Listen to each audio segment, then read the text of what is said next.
madres de la Plaza de Mayo, artistas, intelectuales, militantes, peronistas, radicales, socialistas y todos aquellos que conforman todos y todas.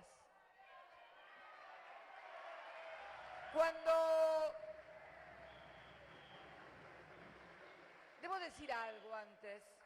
Luego de escuchar a los oradores que me precedieron en el uso de la palabra, como decía cuando era legisladora,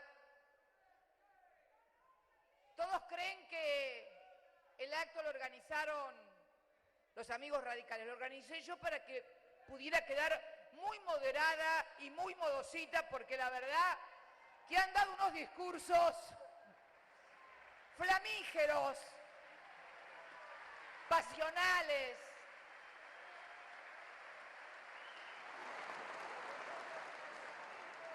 como solo pueden darse y hablar los que no nos escriben un libreto ni nos hacen un coaching para hablar, porque el coaching es el pueblo, la historia y nuestra identidad militante.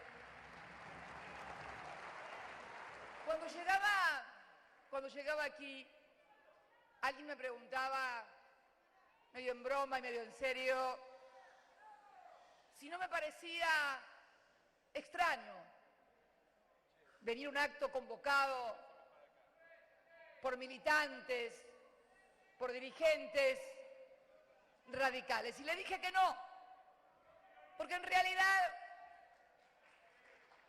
mi viejo era radical. Y era medio gorilongui al principio, porque tenía...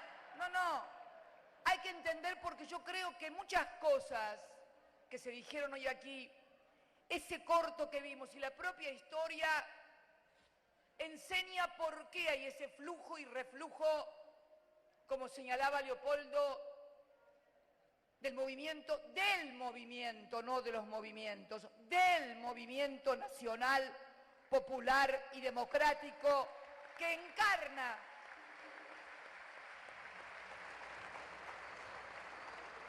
de distintas formas exteriores a lo largo de los 200 años de historia. Y tal vez un poco, sé que siempre me han criticado mucho porque me gustaba la historia, y entonces como me gusta la historia decían que mirábamos el pasado, porque vieron que esta cosa de estigmatizar el conocimiento de la historia, en realidad es la gran trampa del neoliberalismo. No saber qué pasó en la historia para que no nos demos cuenta de lo que está pasando y lo que va a pasar. Por eso siempre es importante conocer la historia. Y hay que conocerla además para entender cómo es posible que minorías a lo largo de la historia, minorías, porque siempre han sido las minorías,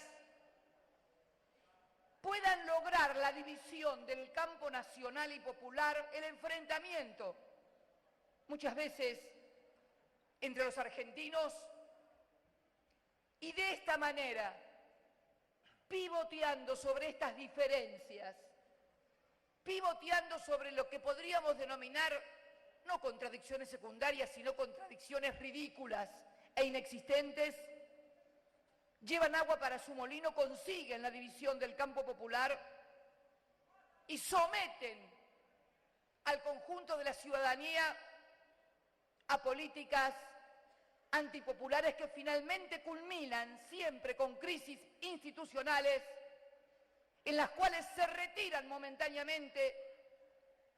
Viene nuevamente el movimiento nacional y popular a acomodar lo que destruyeron y destrozaron prolijamente durante su paso por el poder,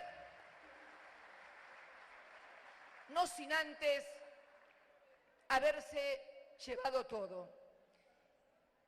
Y lo veo desde mi propia historia familiar.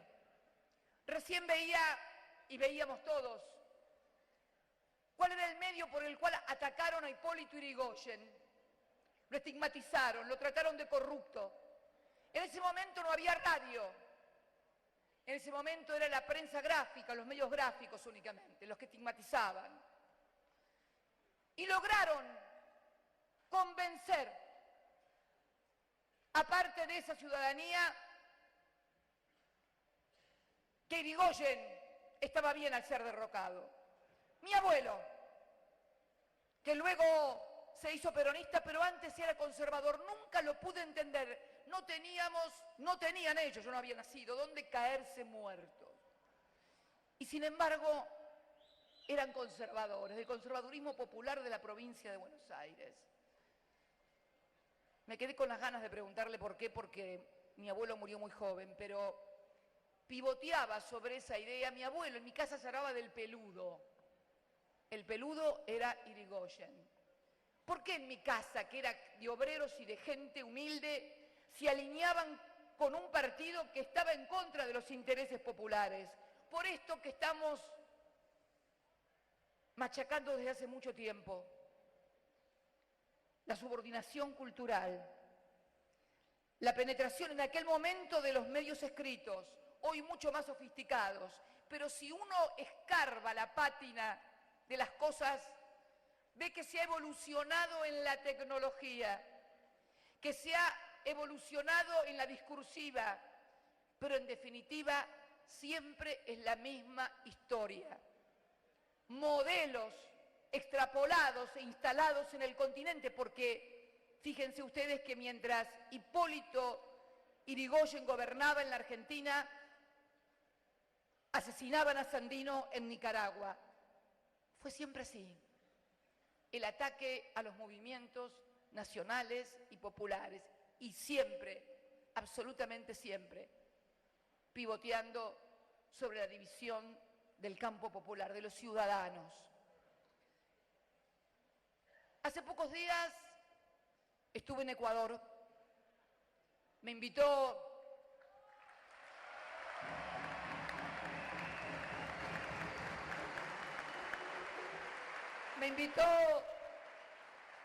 su presidente, Rafael Correa, y también el Encuentro Latinoamericano de Movimientos Progresistas, el ELAP, para asistir al tercer congreso y también poder ir a lo que fue la proclamación de la fórmula presidencial que va a disputar las elecciones en el Ecuador un 19 de febrero. Y cuando, sí, también me dieron, sí, la asamblea me condecoró con su máximo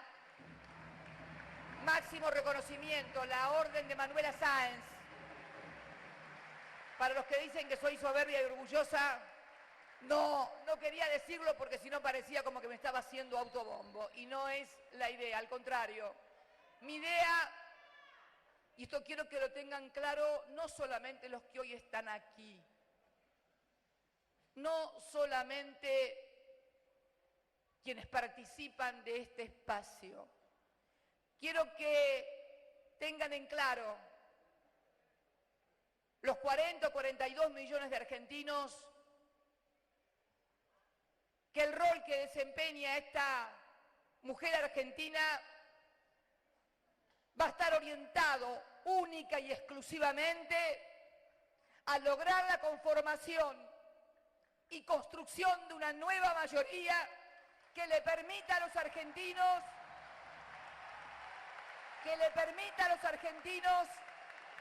volver a tener un gobierno que los represente en sus intereses, en sus esperanzas, en sus ilusiones, en sus ideas.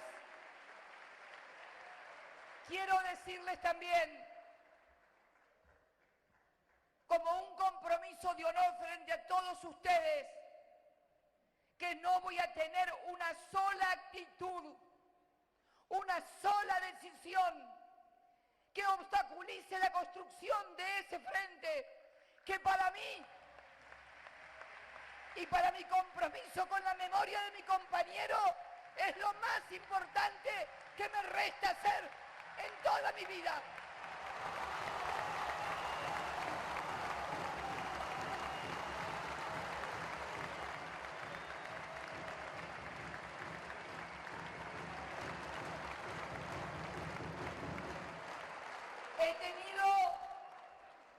He tenido todos los honores que puede tener quien ha dedicado su vida a la política y a la militancia desde muy joven. La verdad que escucharlo a Mempo de la JTP no te tenía, pero debo decirlo que no te tenía, pero realmente me hiciste emocionar.